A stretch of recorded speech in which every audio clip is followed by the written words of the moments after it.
Everyone, welcome to my new mini blog. তোমরা সবাই কেমন আছো? আশা করি সবাই ভালো আছো।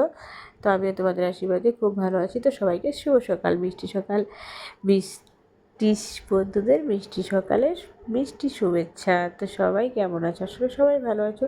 তো ভিডিওটা আমি এখান থেকেই শুরু করলাম, যেহেতু এখানে মোবাইল কি এক জায়গায় রেখে ভিডিওটা করা যায়। আর সকালবেলা ঝাড়ু দেওয়া, কাপড় কাচা, ঠাকুরের বাসন মাজা, পুজো তো এইভাবে মোবাইল হাতে নিয়ে না করতে যদি যাই অনেকটা দেরি হয়ে যাবে। তাই কিন্তু আমি বেশিরভাগ ভিডিও এখান থেকে শুরু করি। যাই হোক, সারাদিনে সব কিছু কাজকর্ম শেষ, সন্ধ্যা হয়ে গেছে। তো আমার পুরো সর্দি লেগেছে। তো বড় মশাই একটু স্যুপ বানিয়ে দিল। স্যুপটা খেতে খুবই টেস্টি হয়েছে। তারপরে একটু ভালো লাগলো। তারপরে চলে আসলাম গিফট কিনতে। যাবো আজকে হচ্ছে বিয়ে বাড়িতে। তারপরে গিফট কিনে চলে আসলাম বাড়িতে। দেখো কী কী নিয়ে এসেছি গিফটের সাথে। আমিও কটা থালা নিয়ে এসেছি। থালা একদমই নেই আমার। আর ছেলে যেখানে যাবো সেখানে বায়না করবে। তো ছেলের জন্য নিয়েছি একটা জলের বোতলে ছোট্ট একটা পূজার সাজি। তো রেডি সেডি হয়ে চলে আসলাম ফাইনালি বিয়ে বাড়িতে।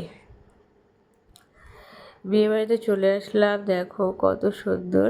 কে কে বিয়ে বাড়ি যেতে ভালোবাসো কমেন্ট করো। আমার কিন্তু ভালোই লাগে। খাওয়াটা বড় কথা না, কিন্তু বিয়ে বাড়ি যেতে ভীষণই ভালোবাসি। আর আমার ছেলেও খুব ভালোবাসে। তো দেখো ফুচকা এখানে কত ভিড়, সেখানে লাইন দিয়ে ফুচকা খেয়ে তারপরে এদিকে বসলাম। কারণ ওইদিকে প্রচণ্ড ভিড় ছিল, কারণ দুই ভাইয়ের বিয়ে একসাথে। তো আমার শাড়িটা কেমন লাগছে অবশ্যই কমেন্ট করো। আর আমাকে কেমন লাগছে সেটাও বলো। আমি জানি আমাকে লাগছে খেদি আর পেঁচি আছে না, খেদি পেঁচিদের মতো।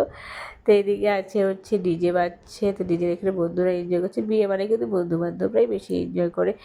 তো ফাইনালি বসে গেলাম খেতে। তো বন্ধুরা, আমার ভিডিওটা কেমন লাগলো অবশ্যই বলো, আর ফলো করে দিও। তো একটা লাইক কমেন্ট শেয়ার করে দিও বেশি বেশি করে। সবাইকে ধন্যবাদ। টাটা বন্ধুরা। তারপর চলে আসলাম বাড়িতে।